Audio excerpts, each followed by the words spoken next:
When I was a kid, I guess middle school, maybe high school, the Faces of Death video was circulating among my friends and me.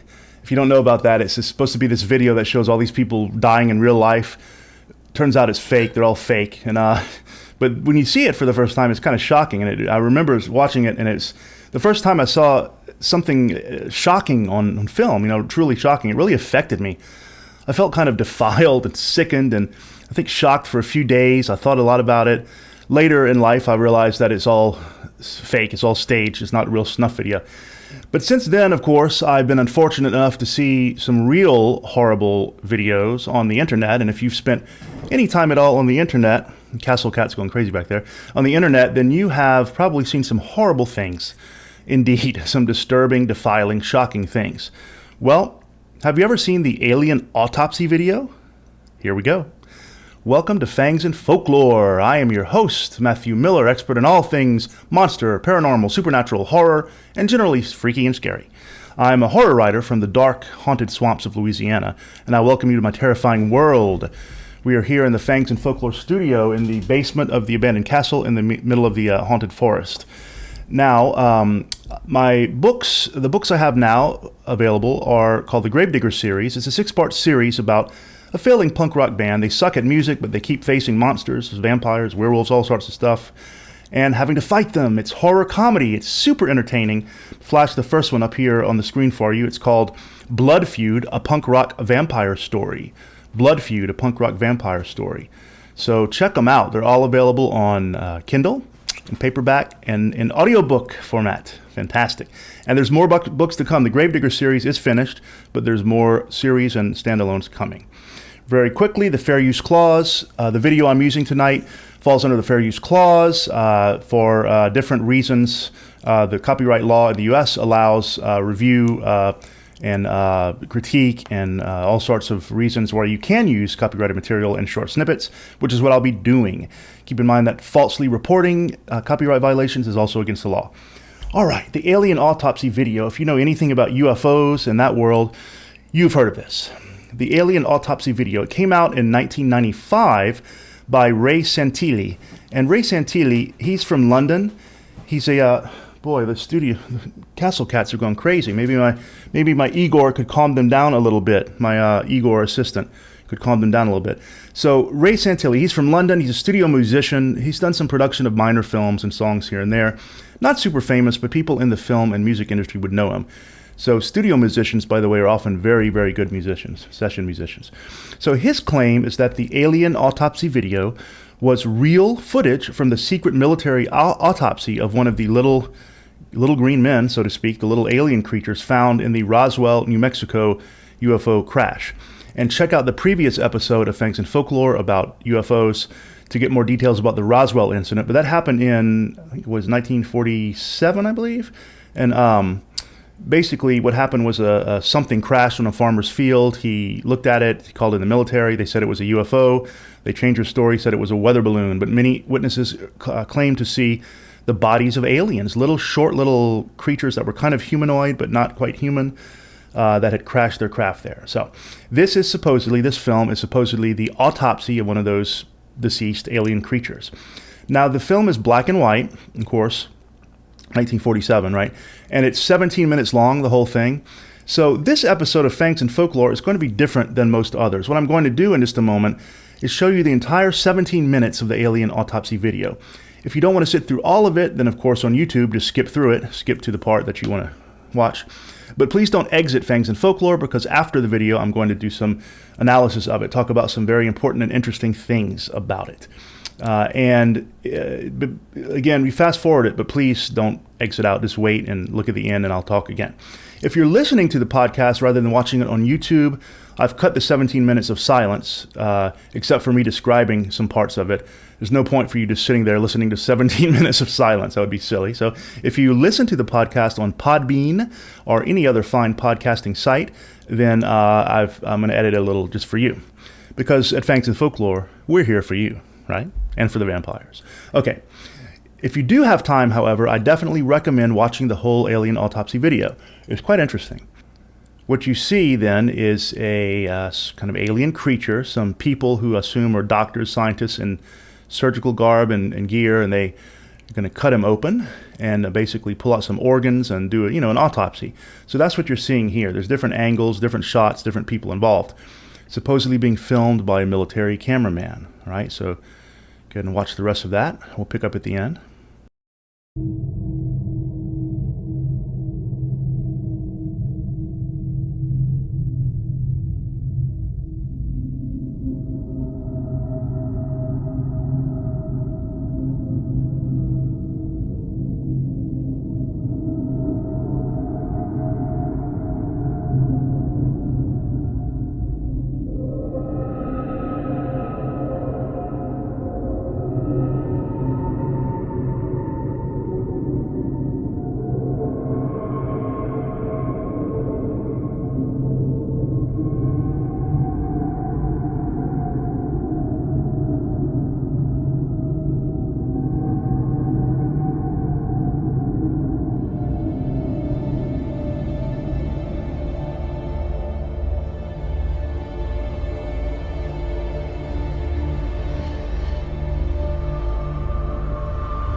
All right, so what do you think?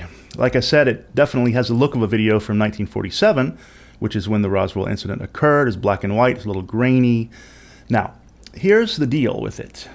On April 4th, 2006, Mr. Santilli admitted in an interview that it was not completely authentic. He had said he had reconstructed parts of the film. He said the film was originally given to him in the 1990s, so 40-something years after it was filmed. So it was largely deteriorated, as film, would be after that time. Remember, we talk film in the 1940s, I mean really a reel of film rolling around and recording it on that. And that stuff tends to deteriorate after time if it's not digitized. So he claims that he received it in the 1990s by a retired military cameraman who wanted to remain anonymous. He said that he took some artistic license in staging the autopsy, but it represented what he saw in the original film. And here's the interesting part. He says that several frames in the reconstructed film that you just saw are actually from the original film. He didn't specify yet which frames, but he put them in there, so some of the frames are from the original film. For the rest, he used a sculpture of an alien, and then some sheep guts and other animal parts for the internal organs, and of course those actors. But again, he said that parts of it were from the original film.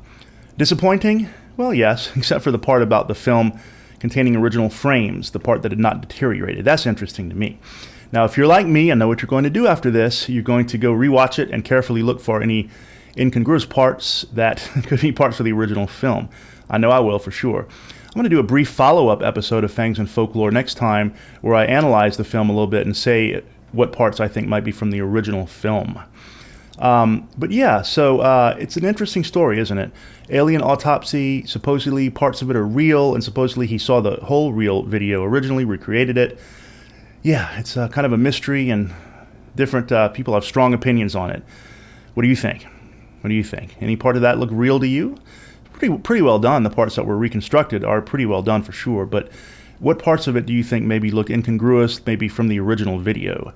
And if such a thing happened, the Roswell crash, there really were aliens, then of course our government knows all about it. And if you remember recently released footage, in fact, last episode of Fangs and Folklore, we looked at had some Navy pilots filming a UFO and talking about it, saying they couldn't believe how it was moving and what is that? So our government does know that some things are flying around up there in the sky. Unidentified flying objects are unknown UAP, unknown aerial phenomena tends to be the modern term. But does the government know about life from other planets, alien life? What about the little green men? What about other kinds of aliens? The insectoids, then the short ones are the giant heads, and then there's the Nordic ones. We'll talk about that in a later episode, the different categories. But for now, until then, look to the skies. If you run across any aliens, well, you never know what they want, do you? Are they friendly, or are they here to eat your brains? Thank you for watching Fangs and Folklore, and as always, sleep well if you can.